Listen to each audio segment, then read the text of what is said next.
You're listening to Pop Culture Weekly with Kyle McMahon, presented by 92.9 Tom FM, an iHeart radio station. Welcome to Pop Culture Weekly, your weekly dose of news, views, reviews of movies, music, TV, streaming, social media, gaming, comic books, technology, anything else pop culture related that you could think of. It is episode 5, and we have a lot of cool stuff to cover, and I left my sheet at somebody's desk. So, shoot, I printed it out, and then we ran outside. I got my sheet here. He has his, which that was an excellent introduction to our guest tonight on our rotating panel of guests. It is Benny Panella. Woo! What's going on? I have music for you. Oh. What is this? What is this?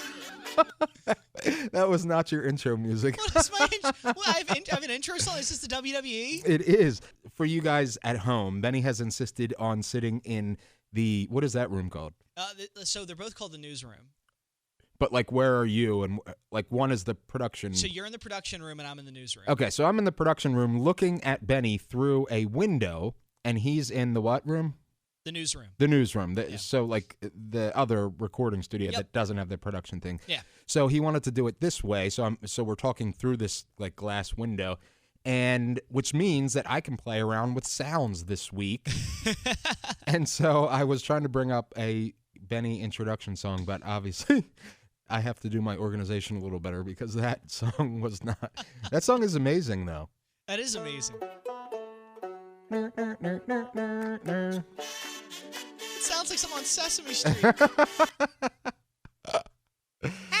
your day, na-na-na, happy day. I can just see, like, play it again. We'll play it one more time. There you go. Happy day. Like, I can see, like Elmo dancing to this song. Literally, like, Big Bird coming out, and like the Cookie Monster in the background, like, ooh, Cookie. Like, I just see that happening, like, happy day. That is a ridiculously Where are the puppets? amazing song. So today we have our hot clips. Yep. We have what's out this week, what we consume this week, and our feature presentation is the Golden Globes 2019 winners and losers. Woo! I really got to stop eating mints when I'm doing shows. So, what did you consume this week, Benny? So I consumed a brand new video game. So you mentioned video games at the top of the show. Red Dead Redemption 2. Oh, my God. Which our loyal listeners at home or wherever they are know that you've been talking about this for at least 3 episodes. Yeah. You finally bought it? I finally bought it. I am so proud of you. It's really difficult. Like there are things in this game I did, because, like, have you ever played You've never played Red Dead Redemption. I've seen the YouTube You've seen the clips. YouTube clips. Red Dead Redemption is a really fun game to play. This one's fun too. It's beautiful. Like, this game is gorgeous. Okay. But there's a lot of mechanics in this game that make it very difficult. Like, you have to feed your horse. I did not know that. And you have to feed you have to eat yourself. Wait, eat yourself? No, like, sorry. You don't have to eat. Oh, no, you don't have to, like, consume, like, eat yourself, but you have to, like, eat food. Oh, Like, okay. I didn't know okay. your character has to eat food. So you and your horse both have to eat. I had no idea you had to do that. So, like, I'm about an hour into the game, and, you know, the game time is like 15 minutes in real time is like a full day in the game. So I'm just walking around for like an hour exploring, and then all of a sudden, like, my guy just, like, starts moving slower, and there's, like, my controller's vibrating, and then, like, all of a sudden he just falls over, and it just says, like, dead comes across the screen, and I'm like, what? And then I YouTubed it. Apparently you have to, like, eat food. I did not know that. So I just restarted the game, and then I'm doing a lot better. Excellent. But I will tell you this, the game is gorgeous. Like, they put so much detail in that game. They even put, like, if you stop your horse for a little bit, it like goes to the bathroom. Really? It's crazy. That's both amazing and gross. It's completely, there's some gross things in there. Like, as you're, like, riding, especially if you ride through like a lot of foggy areas. Like your guy will like start coughing, and then you'll hear him like just like hack a loogie. Really? It's just like it's kind of gross.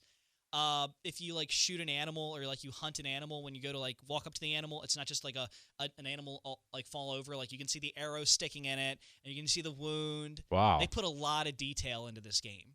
That's awesome. I'm really proud of you for buying it. If I was so sick of hearing you think about it, at Window some point shopping. I was just going to buy it for you. You know what? I like big whammers. What? I like big whammers, the song. Why is everything with a kazoo?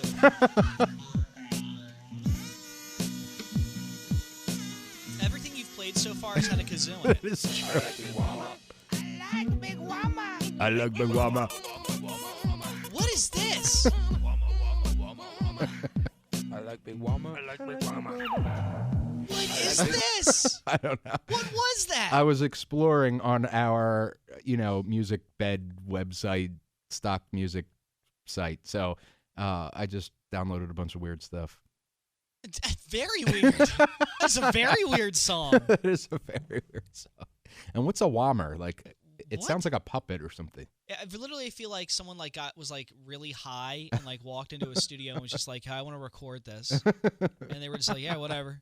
Wama, wama. What if they were actually like super serious? Like they were like, they go into the studio and they're like, yeah, I've been really I've written this. thinking I've been about writing this song. Yeah, you gotta. It actually came from my journal, and then I turned it into this new cut. So I'm trying to record it. What do you think? And then Like those mixtape rappers in the part, like listen, like, I put a lot of work into this mixtape. Like I would love for you guys to hear it. And you put it in, and you're just like, this is trash. yo, we got that new John. I like Big Wama.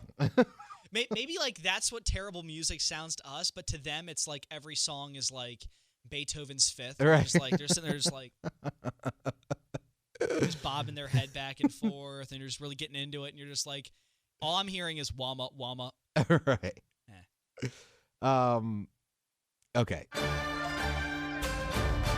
So You're having fun in there with the clips. I am. Okay. So I have to get them organized so they make sense. So what I consumed this week was I saw Escape Room last night, Ooh. which was really, really good.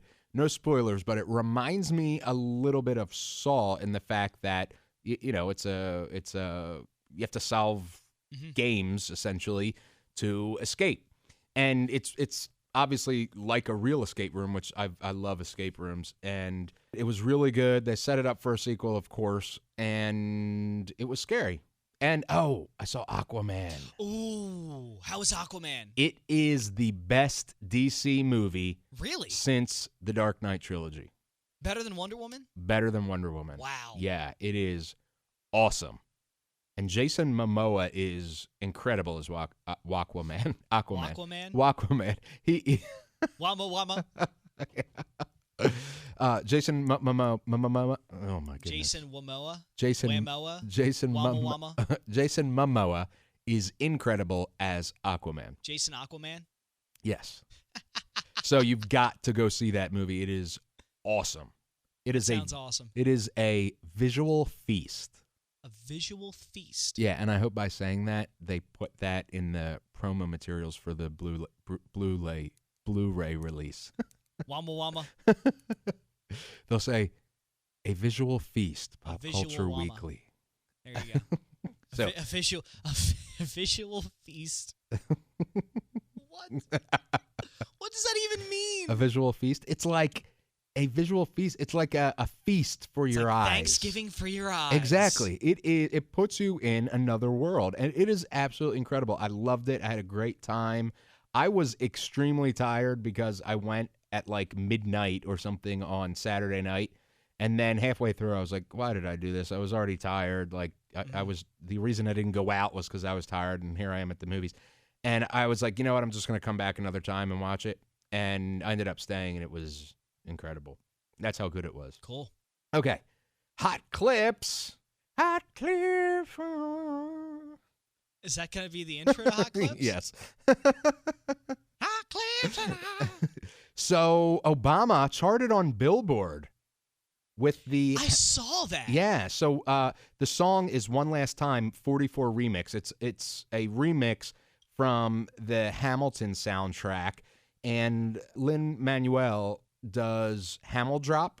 And what that is once a month he releases essentially a remix of one of the songs from Hamilton with like a big celebrity. Mm-hmm. And so this was the last one.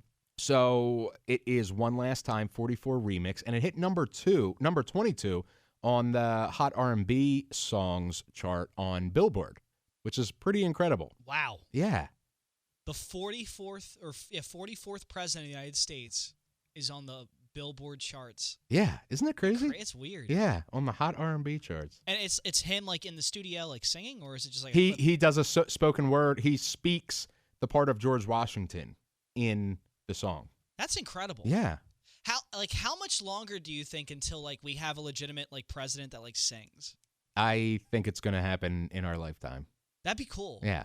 It'll be can you like... imagine like a president like in the middle of their like address just goes, and I said... Yeah. And just like hits this high note and you're like, oh my God, that's awesome. Yeah. And then they're like, dropping my mixtape tonight. Oh my, what if a SoundCloud rapper runs for president and wins to get publicity for their mixtape? Lil Xan 2020. It's not out of the realm of possibility. Anything is possible. Yeah. That's incredible. It's a great thing about America. All right, Ellen asked the public to forgive Kevin Hart. Did you hear about this? Kevin Hart shouldn't have to be forgiven because it happened like... Did it happen like a decade ago? Like yeah, it was like 10 years ago. Like, come on. Yeah, so I am torn on this. I feel like the man is sorry. You know what I mean? And he's a comedian. Mm-hmm. Now, obviously, some jokes go too far. Some jokes are in bad taste. Some jokes are completely inappropriate. Mm-hmm. And some of those tweets of his were. However, the man has literally gone on an apology tour, and it has nothing to do with him trying to get the Oscars. He was the one who turned it down. He was the one who stepped down. Yeah. Because he said, I don't want to bring attention away from the artists that are being represented, at the awards, which is a very stand-up noble, thing. Very honorable thing, yeah. Yeah, so obviously this man is doing this. I think he's sincere. He feels bad. Like, he right. feels bad that, but at the same time, like, I think it's kind of dangerous for things to come back after 10 years to hurt. Like, absolutely. Granted, there are certain things, like, obviously, if someone murdered someone 10 years later, probably that's something that probably should come back. Right, or the Kevin Spacey thing. The Kevin Spacey thing. Yep. But, like, tweets? Yeah. Like, God. Like, I think we've all tweeted something that we kind of go, ugh. Yeah. Like, I wish we do. Like, yeah. Like, celebrities all over the place. Like, it happens with quarterbacks. Like, watch. If you get into football at all, watch the NFL draft and like the weeks before. Every single year, there's a quarterback that did something in high school. Right. Like, he tweeted something like a rap lyric. Or something, like some homophobic slur, and they do it because they're high school kids. Right. It's like it just, in my opinion, it happened 10 years ago. Now, if he tweeted it like yesterday, right, then it's like, okay, dude, what the heck's going on? Exactly. And it's not like he has a history of this. I mean, it hasn't happened in the last 10 years. Like, obviously the man's feelings changed. How old's Kevin Hart? Like, I don't know, 40, something like I feel that. like he's in his late 30s, early 40s, something like that. That means when he tweeted that, he was like in his 20s. Yeah, or even his early 30s. I mean, like, exactly. And then Ellen is like the nicest person in the world. Like, I don't know of anybody that doesn't like Ellen. What if there's like someone out there that like genuinely hates Ellen? I'd like to talk to them. We should get them on here. Like, just sits there. Oh my God! Every time I see Ellen, I just get so mad. Why does she always dance? Why is she always so happy and funny and loving and forgiving? Yeah. So I mean, for Ellen to say that, I think that's a big step. Yeah. And I think it's somebody that's representing some of the people that were hurt by his words to say, hey, I'm able to forgive him. Yeah. Why don't you guys give him a chance too? I think the only people that made a big deal about Kevin Hart's whole thing was like the keyboard warriors that sit there and just want to see someone fail. Right. Like that. That's like everyone else was just kind of like happened 10 years ago. Let's move on. I think that's like the majority of people. Yeah. It's like the thing that happened with James Gunn with Guardians of the Galaxy. You didn't hear about that? I've never heard about this. Now, so he was fired from Guardians of the Galaxy. He was? The director, yeah. What? So, and it was, somebody found a tweet from like 10 years ago, and the tweet was disgusting and horrible. But remember that this is also the man who made really crappy, I'm not going to say crappy, exploitative in a gratuitous way, like horror sort of things. You know, he was with Hammer Horror Films or something before, which is like a known, like, we're going to make insanely ridiculous, over-the-top horror movies. Yeah. And that's when he tweeted it, like back when he was doing those movies. And then somebody dug it up and brought it out, and Disney fired him from Guardians of the Galaxy 3. That's crazy, man. I had no idea. Yeah. So, you know, I think at some point we have to take a look and say, and I'm not saying in any way condoning any of their tweets, but I am saying we have to. I think before we get to your point, I'll let you get to your point. I think we have to, as a society, look at things like this and say, is this person different than what they were 10 years ago? Absolutely.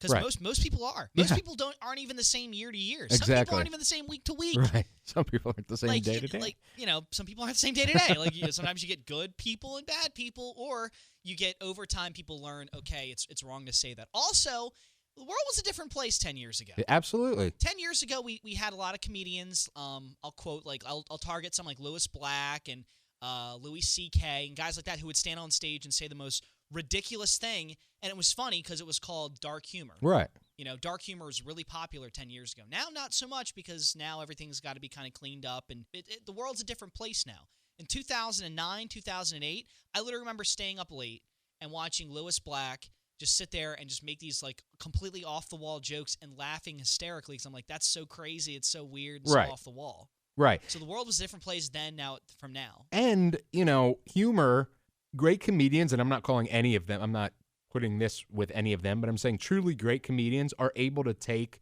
what we're going through and make it funny. And and that sometimes means making fun of ourselves. You know what I'm saying? Yeah. So, you know, we really do have to look at that as a society and say, okay, you know, what exactly is it? Is these comments from 10 years ago worth ruining this person's life today? 100%. Anyway, 100%. All right, cool. The top 10 at the World Box Office. I don't know if did you see that? I did not. Okay, so number 1 was Avengers Infinity War with $2.1 billion at the worldwide box office. Those movies are just going to make so much money. It's ridiculous. $2.1 billion.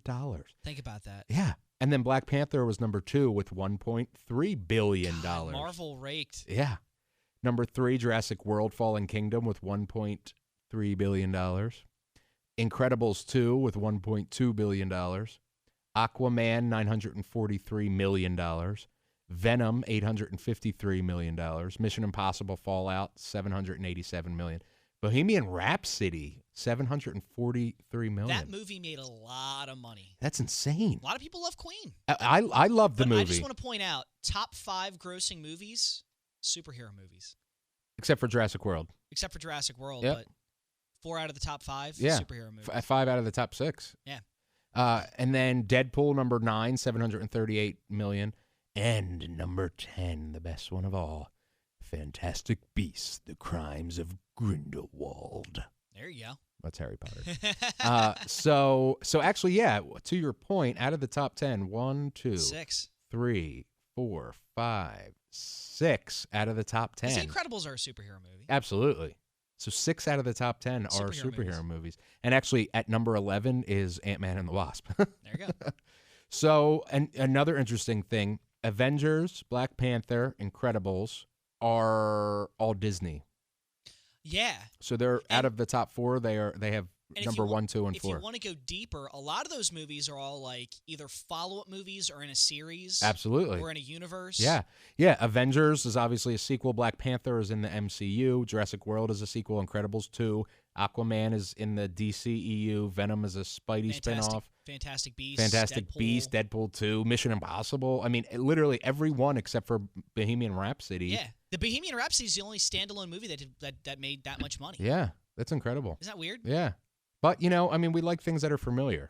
We do, but I think it's also like so that list right there is good and bad at the same time. It's great that superhero movies are kind of taking the reins here, and it's great that these superhero movies are actually genuinely uplifting because they're like, these are great superhero movies. It's bad in the sense that I think we need to start coming up with more new ideas and newer ideas. Yeah, I also, to the counterpoint, I also think that there is so many good movies out right now, and there's so many other ways to get them. And what I mean by that is you can go on Netflix, you can go on Hulu, you can go to indie theaters, you can go to all kinds of places today. YouTube, you can see people's original creations on YouTube and see amazing content. So I think it's more diverse today. And there are amazing original movies out there today. It's just in a different place than it was when you could only see movies at the movie theater. You know what I mean? Yeah. So that's kind of where I am. All right, that is Hot Clips. So what's out this week? A Dog's Way Home, and On the Basis of Sex, which is about Ruth Bader Ginsburg, RBG. And then The Upside with Kevin Hart and Bryan Cranston, which looks familiar. That does look pretty good. I mean, I said looks familiar. I mean, which looks interesting. For music, Get Enough, the single by Paul McCartney. I don't know if you've heard this, but he uses auto-tune throughout it. It is awful. Oof. Awful. I don't mind Paul McCartney. I'm one of those people that believes those conspiracy theories, though, about him, that he's not actually the real Paul McCartney. What? Never heard those? The Beatles No. conspiracy theories? So the conspiracy theory is that in 68. When the Beatles formed? The Beatles formed. I have the 50s or I have no idea. I want to say the Beatles formed in like the early 60s or mid 60s. There was a what was it? Okay, so there was a falling out with the Beatles. Like, this is the rumor. There was a falling out with the Beatles. Paul McCartney was in the recording studio. They got into an argument, and he left, and he got into his car, and he drove, and he got into a car accident and died. So since the 60s, he's not been the real Paul McCartney? Here's the caveat. Oh. In London at the time, there was and this is documented. They ran a contest to see who could like do a Beatles lookalike, and this guy won who looked almost exactly like Paul McCartney. So the theory goes is they took that guy, and he's the new Paul McCartney. But Sorry. so the footholds as to why this has gotten as much ground as it has is there's. Like if you go back and look at the old photos, old photos of Paul McCartney, and then photos of Paul McCartney in like the 80s, there's some like really kind of noticeable differences apparently. How about 30 years? True. There's also There's also like someone tried to track down the Paul McCartney lookalike, and he's like, you can't find this guy, but the contest exists. You just can't find who the winner was. Like people know his name, but there's just no way of reaching him. He has no address. Like, he's just gone. Interesting. From history. I don't know. It's weird. I'm gonna look it up. I like conspiracy theories, but auto-tune. Can we just stop with auto-tune? I love auto-tune when it's used appropriately. Paul McCartney with auto-tune on I'm over it. This is my stance. On auto-tune. Okay. I think there are some people that like sound great with it. But most people that sound great with auto-tune sound great in person. Absolutely. So I would just always kind of say, why not just, use your own voice? That's just me. Yeah. For me, it's a tool like any other, it's an effect like any other tool in a musician or artist's tool belt. And if you use it appropriately, it works. But I don't think it works for Paul McCartney. All right. So that's what's out. Now, our feature presentation. Woo! Our feature presentation. What? What are you doing? You're just pressing buttons. All right. I'm having too much fun with this. So, our feature presentation is the Golden Globes 2019 winners and losers. What did you think about the Golden Globes? Globs? The Golden Globes. The Golden Globes.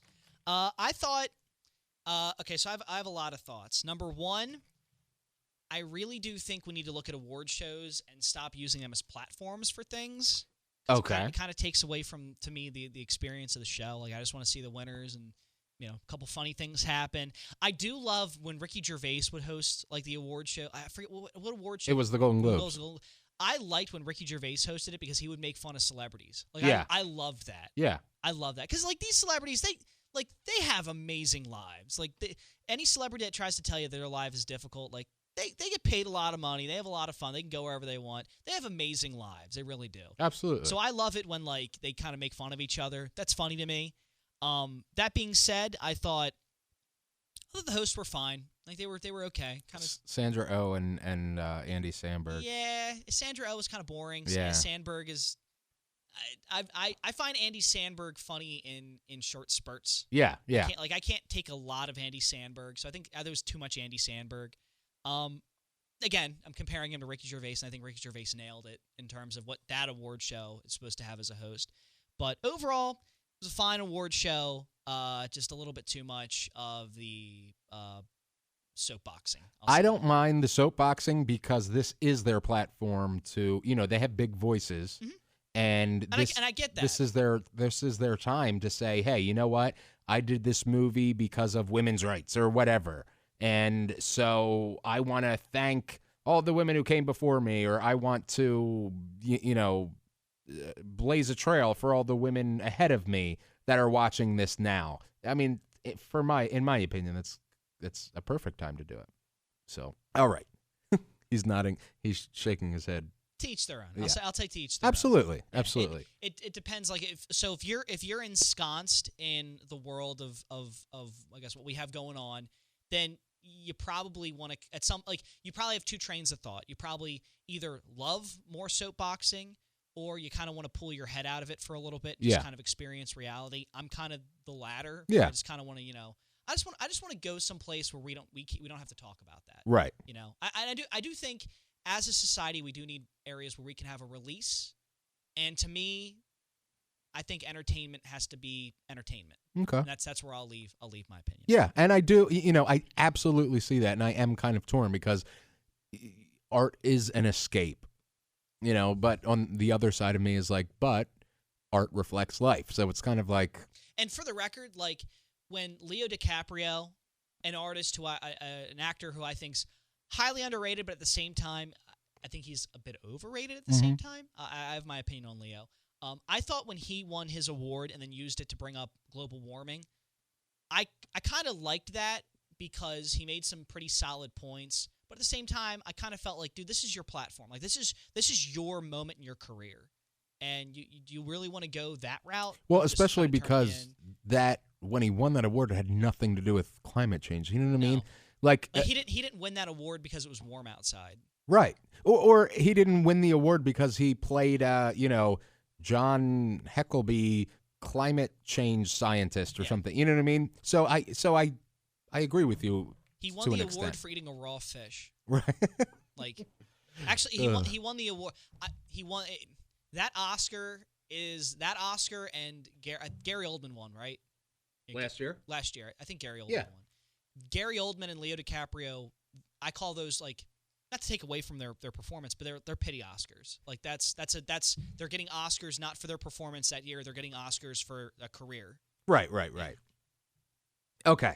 So overall, I thought it was okay. I thought it was a little bland. The Golden Globes is supposed to be the Oscars, like, drunken little brother. Mm-hmm. They have drinks flowing at the Golden Globes, so normally people are a little tipsy when they're giving their speech. I love Ricky Gervais. Exactly. So none of that happened this year, so it was very just kind of meh. You know what I mean? Mm-hmm. Even Sandra Oh and Andy Samberg in their monologue, they were like, we're going to be nice and we're going to roast people. And then they were like, but it's going to be nice. So then they were like, Melissa McCarthy, your ham sandwich was really good. And it was like, wait, that's what? Like the most Andy Samberg joke ever. Yeah, it was like, I don't know. I wanted more. And I live tweeted the whole thing on our new Twitter at Pop Culture. I saw that. You did a great job. Podcastier. Podcastier? At Pop at Pop Culture Pod CA, because you can't have all those letters on Twitter. So it cut me off at Pop Culture Pod instead of podcast. It cut me off, so I couldn't do ST. So it was Pop Culture Podca. Yeah. There you go. Pop Culture at Podca. All right. So best performance by an actor in a supporting role in a series, limited, or motion picture made for TV was Ben Whishaw for Very English Scandal. And you and I talked about this in our nomination show. No clue. But this guy had the biggest hair ever. I don't know if you saw it, but it was gigantic. Did. His hair was huge. Best performance by an actress in a supporting role went to Patricia Clarkson for Sharp Objects, so good on her. Best performance by an actor in a television series, musical, or comedy went to Michael Douglas, who I must say, I thought he was older than he actually is.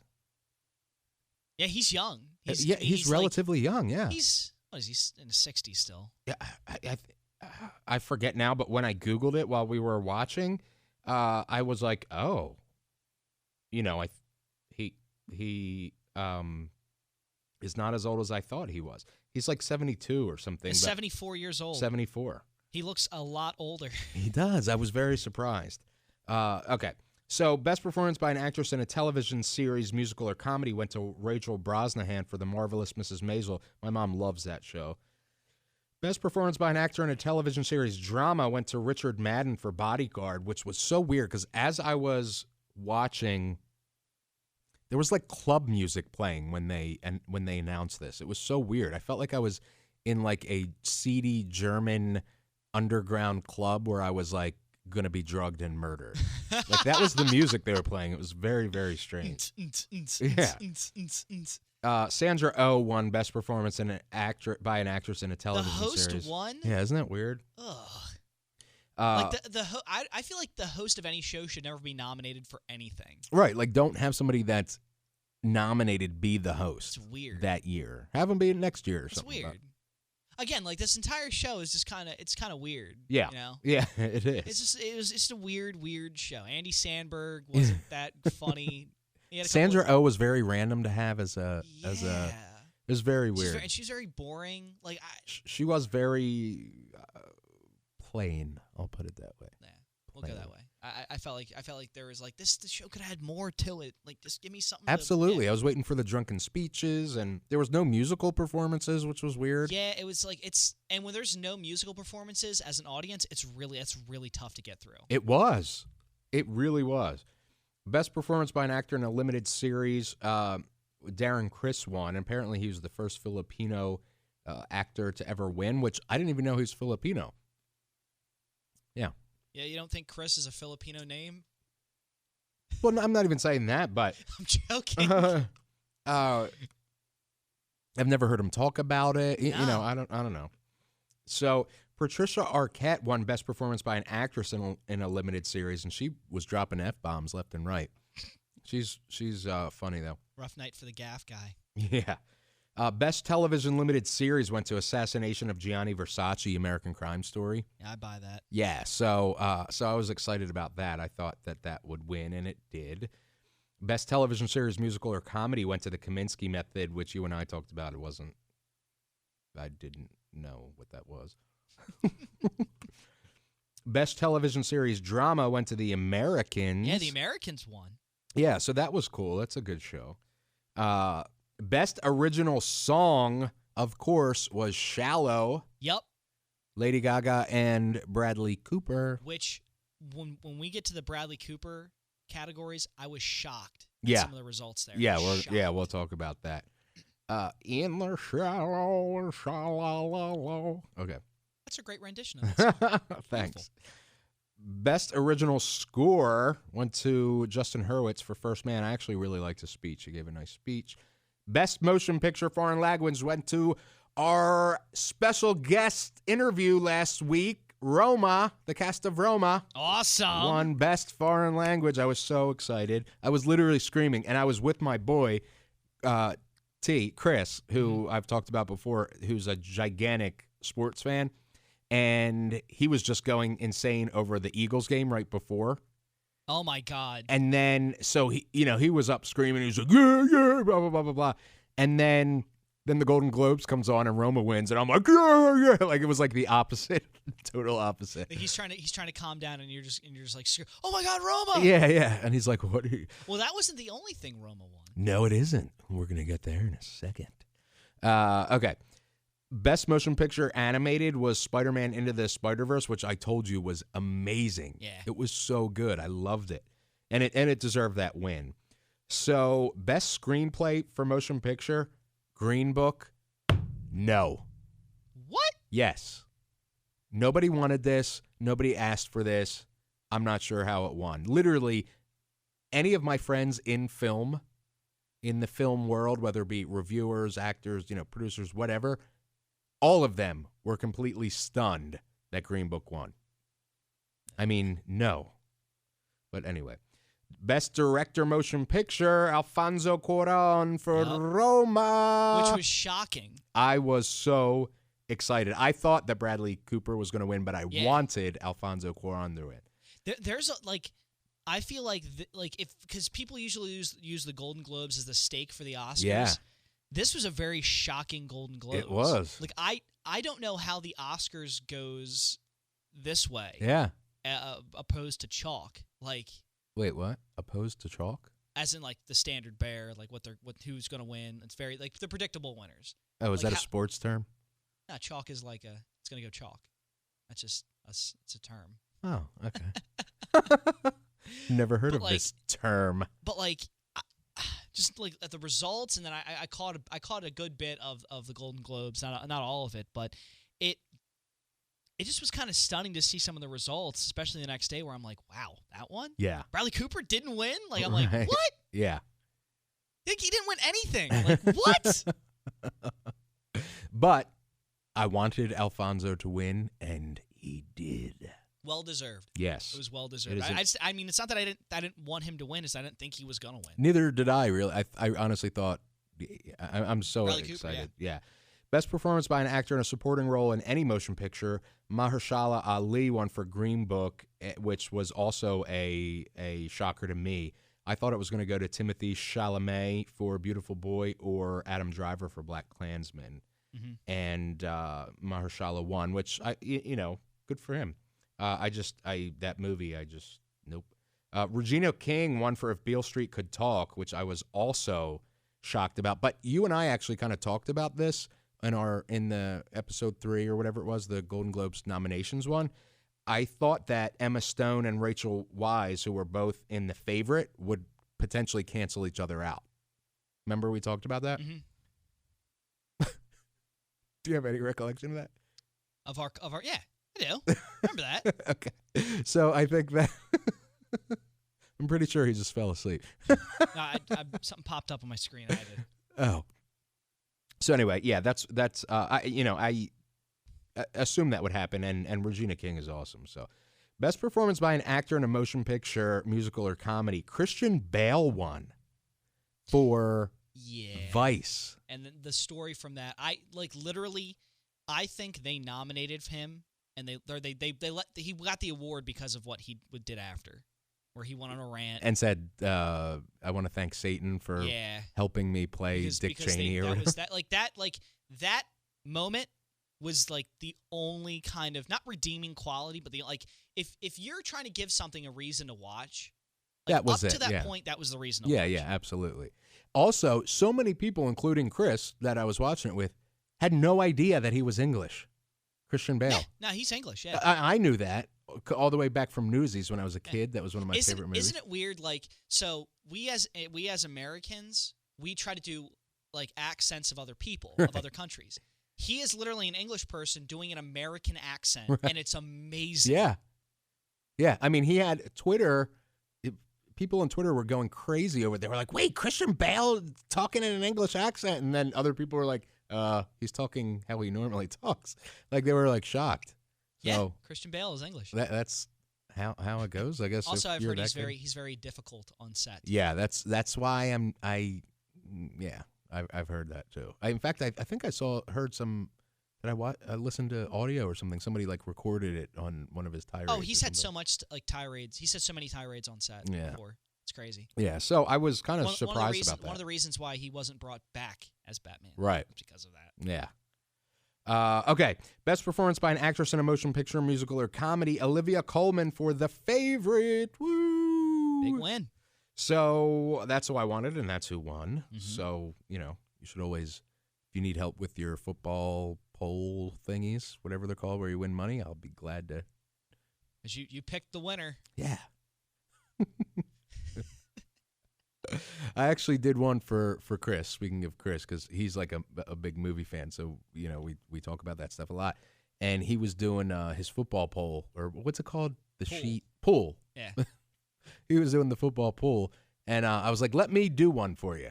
So I filled out a whole thing for him, and I just picked them based on the names, like I was like, oh, I like that name, or oh, I like their, they have burgundy jerseys. I'll go with that. And I think I got them all but one right. That's wild. That's insane.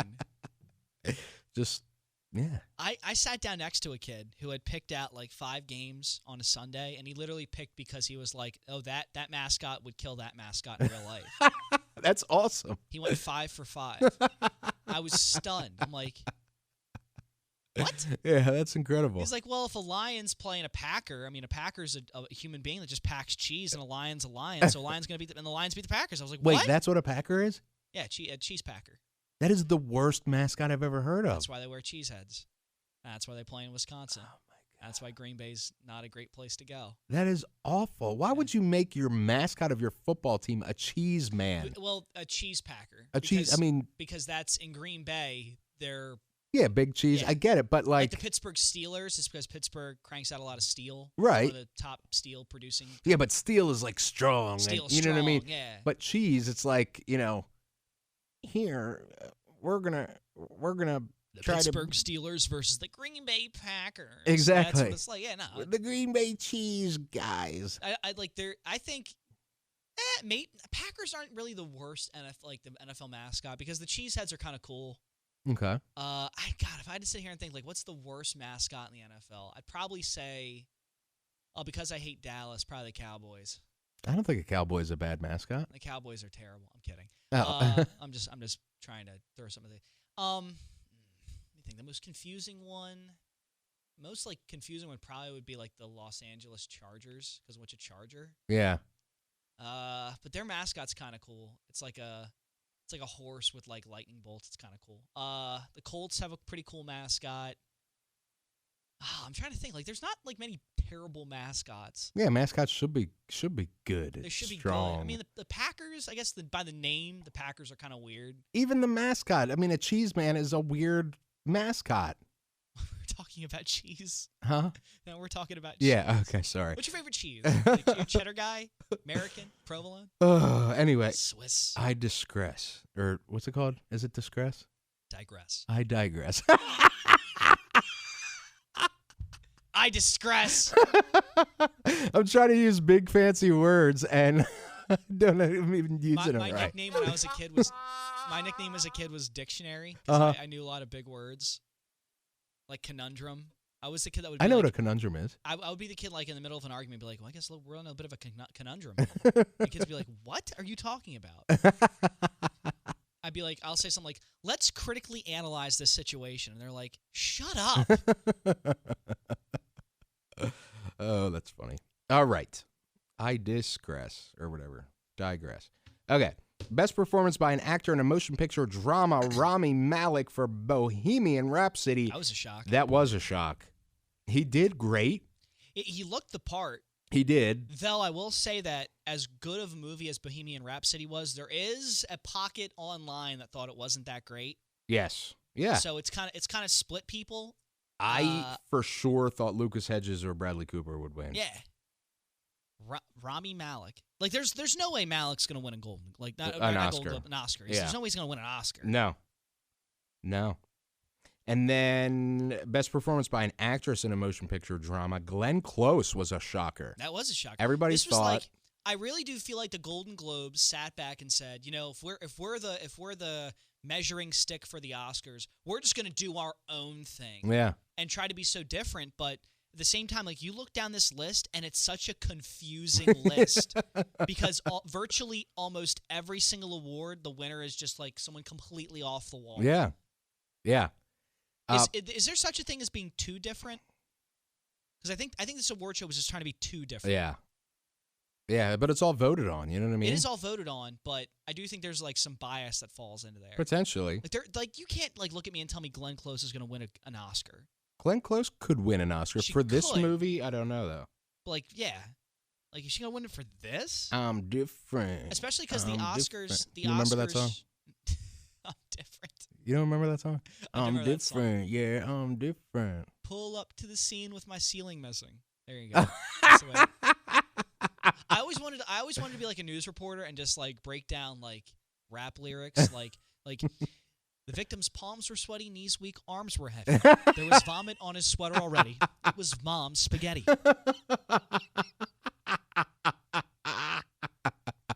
G unit. That is hysterical. Like things like that. Wu-Tang. Anyway, the Oscars. The way the Oscars have kind of always operated is, especially recently with Gary Oldman and Leo DiCaprio, has been kind of more of a career award and less of a "this is what you did this year" award. So I feel like maybe Glenn Close wins an Oscar, but like, I don't know if she's like is the best in that field. Like for that movie at that time, especially for that movie, and especially because like for her career she's done a lot of great things, but I don't know if like she's ever had a moment where I said, "Oh, Glenn Close deserves an Oscar," you know? Yeah, I do. But Nicole Kidman, I told you about that. I saw Destroyer at Film Fest 919, and I saw Roma, a lot of movies there. Mm-hmm.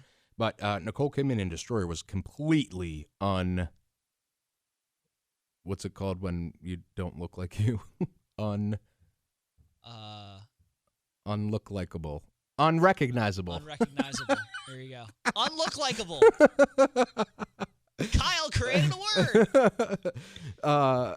And Lady Gaga, I actually thought if Lady Gaga is going to win an award for a non-musical award for A Star Is Born, I thought it would be at Golden Globes.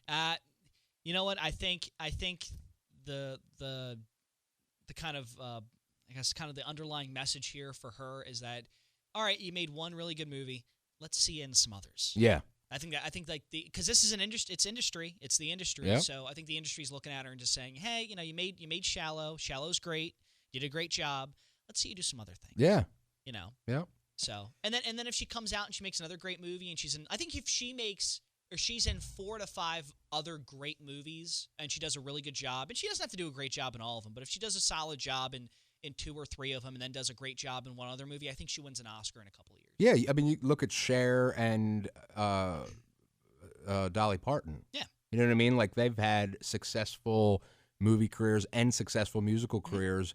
Oh, Jamie Foxx, Yeah. Yeah, Yeah. there's been plenty of artists that can make the jump. Justin Timberlake, yeah, he's been an actor and in music and a comedian. Like he's been all over the place. Madonna, Cedric the Entertainer. Like Wait, what? Do you know who Cedric the Entertainer is? Yeah, but he's not a musician. He did some music. He did? Yeah, I thought he did. I think he just made that up. He was in movies and he was also in stand-up comedy. Like he's yeah. Over Yeah. He's definitely done different. He's done a variety of different things. The everyman, as they call him. Yeah. The do-it-all type person. Yep. Lady Gaga could be that. I think she's got great talent. Yeah. But Glenn Close winning, I think, is the industry kind of putting the gavel down and saying, all right, we need some more for you before we give you this award. Absolutely. Dropping the hammer. And then in 2 big shockers. The first one was Best Motion Picture, Musical, or Comedy for Green Book. I was shocked. Shocked. Yeah. The favorite should have won it. If not the favorite, Vice or Mary Poppins Returns. Sorry, Crazy Rich Asians. I'm just not into romancy type movies. But in my opinion, the favorite should have won that easily, hands down, and that was a shocker. And then Best Motion Picture or Drama, another shocker, Bohemian Rhapsody. Over A Star Is Born, over If Beale Street, over Black Klansman. Like, what? Again, What? I think there comes a point where this award show was too different. Yeah. Because it's like they were trying, you can tell two things about this award show. Number one, that it wanted people to watch it, and number two, that it wanted people to watch it. Right. Like, and wanted people to talk about it. And this is one of the reasons why, like, think about it. Like, the Shock Awards, the Christian Bale rant, like, they wanted people to, like, watch this award show and talk about it. I don't think they did enough. Yeah. You know, like to me, like, these are shocking, but I go, I got that wrong. Right. I move on with my life, and I'm like, the Golden Globes won't get it wrong. Right. You know? Like, I know they won't get it wrong. I hope they don't get it wrong. You mean the Oscars? The Oscars. Sorry, Yeah. I keep getting the Oscars. The Oscars won't get it wrong. Yeah. You know? Yeah. So overall, you know, for me, I think some really, really great ones won. I think some really, really great ones lost. Yeah. Again, I think the kind of going away message from this award show is, can't wait for the Oscars. I know. Because I can't wait for the Oscars to fix. The Oscars is kind of like the WrestleMania for movie fans. I'm gonna make a wrestling punchline in there, where it's like everything that like got messed up during the year usually fixes itself during WrestleMania. Like all the storylines you didn't like. So for the Oscars can come in here and be the saving grace. Gotcha. Here, the saving. Okay. Like, you can come here and say, okay, Bradley Cooper, you didn't get the Golden Globe, but here's your Oscar. You know. Okay. Maybe Lady Gaga, maybe The Favorite comes back and wins something, and you know, Roma's gonna get its moment. There's gonna be a little bit for everyone. Yeah, yeah. You know, this was too much for the industry. Yeah, you can tell this is nuts. way too much to the slant of the industry, where it's almost like, yeah, Lady Gaga, you got to earn it. Bradley Cooper, you still haven't earned it yet. But you know, Glenn Close, how you been? Right. That's kind of what this award show came off of. It was like, you know, they want to be super industry. Well, if you want to do that, fine, but that's not going to get you a lot of views. Yeah, and it's normally the opposite. It's normally the Oscars is that conservative older brother that makes it very fancy and completely industry, and Golden Globes is the fun like MTV movie awards type. I mean, not that people drastic. Do crazy stuff on stage. Yeah, and, you know, and not that drastic, but you know what I mean. Yeah. A lot more so than the Oscars. So that was the Oscars is usually very, very serious. Right. It's quiet. They're not playing techno music while they're announcing an award. Right. Like it's usually like, and the Oscar goes to Judy Dame. Charlie Daniels. And everyone's just Charlie Daniels. Yes, and it's very polite collab. And then you hear the band go dun dun dun dun dun dun dun dun dun dun dun dun dun. Yeah. And then just you're like, you know, and he goes something goes, oh my God. Thank you, Mom. Right. And thank you, God. Thank you, God. I hate when people thank God because I feel like out of all the things God could be intervening in and paying attention to, you winning a shiny gold medal is probably not at the top of his list. To be honest with you, I don't care who they thank. I just always find their speeches really funny. Yeah. It's very tropey. Yeah. I was like, I want to thank the Lord, and I want to thank my family, and it's like, my second grade teacher, Mrs. And I get it. It's their moment. They want to thank all these different people and all that. But for us, it's repetitive in the sense that I find the pattern funny. Yeah, and as you said, for them, it could be their one and only time of winning. Yeah, for us, for a lot of actors, like they win an Oscar and they're done. Yeah, you know? but for us, you know, we've already seen 22 of those same awards speeches tonight. Let alone all the other award shows this year, let alone times our entire life, you know, becomes tropey. Have you ever sat back and thought how baffling it is that some of the most successful actors and actresses never win Oscars? Like The Rock?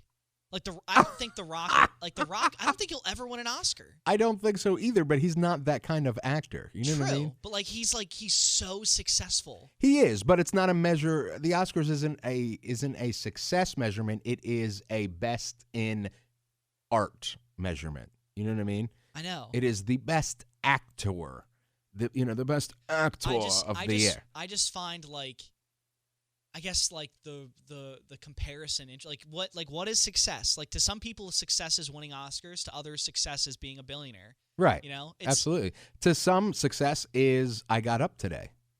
It's success to everyone is different. Absolutely. So it's funny to look at, especially movies, because Kevin Hart is very successful. I doubt Kevin Hart will ever win an Oscar. Right. Well, and that's not me. That's bringing up what he did. Yeah. Stuff. That's just like him as an actor. He'll never win an Oscar. Right. He's not that type of actor. It is interesting to see like really successful like Steve Carell, who just kind of like looked at like the comedy thing and went, I'm done. I kind of want to win a movie, like awards. So now like Steve Carell's not in a movie every single year. Steve Carell like goes like 2 years without being in a movie. Yeah, and then he did that awful Welcome to Marwen movie or whatever that was. What was that? Trash. Oh, weird. So like, okay, so awful looking. I usually like watch the preview to see like how the movie's gonna flow, and like the first half of the preview, I was like, this is kind of interesting. Okay, a guy gets beat up and attacked, and his coping mechanism is building like this small little model town. Right. And that's where it kind of ended for me. Yeah. And then I went to this weird thing where like all these women are trying to empower him. Yeah. But then there's no revenge. Right. It's weird. It is very weird. And they were trying to play it off. I saw in the advertising when it first came out, this generation's Forrest Gump. And I was like, it's literally not. Can you imagine like Steve Carell as Forrest Gump? No. But I don't know. That movie just looks awful. I think the premise could be good, but then you get the little animated dolls, and then it gets weird. Like I just think the whole thing is. The movie Forrest Gump it's one of the best movies ever made. Absolutely. Because it's not insulting to your intelligence. It's so kind of endearing. The story. Welcome to Marwen. If the promo baffles me, I'm sorry. Yeah. I'd like to think I'm a slightly intelligent human being, but you lost me when like halfway through the promo, the entire story just like the entire narrative just changes. Right. From like if you like when I remember watching the promo and they was like this generation's Forrest Gump, and I'm like, what? Yeah. Like I didn't get that at all. I got guy who gets beaten up, jumped by a gang of people, and his coping mechanism for being bullied is to build small towns. I thought like he would take that model and like he would like they eventually like the reveal was going to be that he built all these models, and the town eventually like puts him in a museum, and like he has this uplifting moment. Right. And like they kind of realize he has like a knack for art or something like that, and that's like his uplifting moment. Yeah. Not dolls come to life to empower him. Dolls come to life to empower him. Like that's what? Is this Night at the Museum? Like what is this? Right, exactly. Yeah, it is very, very, very. Oh my God! strange. Imagine a Welcome to Marvin Night at the Museum crossover. Welcome to Marwen Night at the Museum crossover. Oh my goodness. It took me a second to process, but now I have it.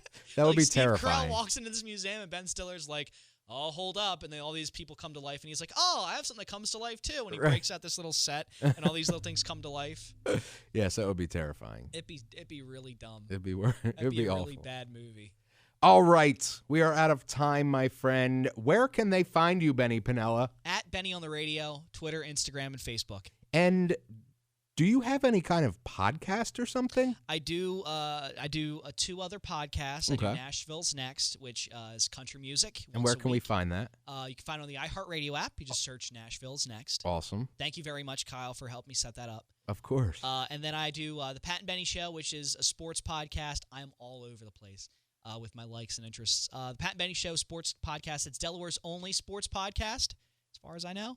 And if not, it's Delaware's only sports podcast that matters. There you go. I usually say the number one sports podcast in the state of Delaware. Hey, it's true. As far as I know, there's not that many other sports podcasts. And nobody has come to take your I know title. there's a motorsports podcast, and that's about it. It's about Philadelphia sports, me and my friends. We had a really fun couple of shows, so you can go check that out on SoundCloud. Okay, cool. So we can find Pat and Benny Show on SoundCloud. Yep. And just search Pat and Benny Show? Yep, the Pat and Benny Show. The Pat and Benny Show. Okay, cool. All right. Until next time, listeners, which will be next week because it is Pop Culture Weekly. Bye. I don't know. Oh, you can find us on, I was like drawing a blank on how to exit. Bye. You could find us on Facebook at Pop Culture, at Pop Culture Weekly. And you can find us on Twitter at PopCulturePodCA.